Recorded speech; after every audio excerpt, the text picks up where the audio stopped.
Video formats are made of two very different components, containers and codecs.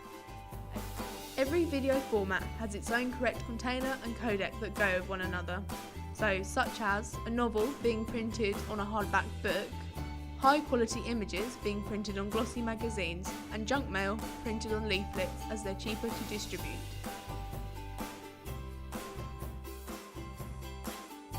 As smartphones haven't been around for that long, there is a limited number of video formats you can use on them. The main two video formats for smartphones are .3GP and MPEG-4. .3GP is just a simplified version of MPEG-4 that creates smaller file sizes that are supported more by mobile phones. MPEG-4 is one of the most universal video formats and the most updated, as there are many that are similar, such as MPEG-1 and MPEG-2, but they haven't stood the test of time and have soon become replaced by updated versions of themselves. MPEG-4 can be used for mobiles, TVs and internet use, as it's made for low bandwidth. As you can see from these two clips, the resolution of footage is very important when it comes to deciding what kind of quality you want your video to be at. For instance, you won't need full HD to play videos on your mobile device, as this will take up a lot of storage and also will take a long time to buffer.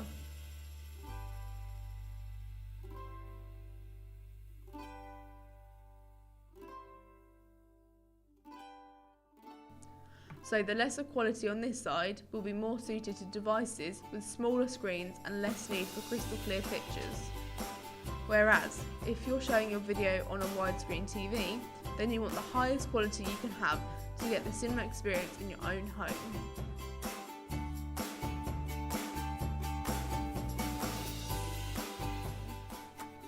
.mov is an Apple development, and whereas it does support a wide range of codecs, Apple is fully in charge of what they decide to support, making it difficult if you have a Windows and Mac setup, as Apple makes it difficult to spread films across the two mediums. FLV is a flash video container, mainly used for streaming media across the internet. It doesn't work very well on mobile devices though, due to an agreement made between Adobe and Apple that they didn't support each other well enough to work with one another. ASF is one of the best protected files due to the fact that the container can include DRM, which is digital rights management, which is a form of protection for the file. This helps protect the media from being downloaded illegally, as it stops copyright infringement, as it puts a digital lock on the file, meaning you're unable to open it if you've got it. Is H.264, as this is the codec used mainly for digital camera and camcorder footage.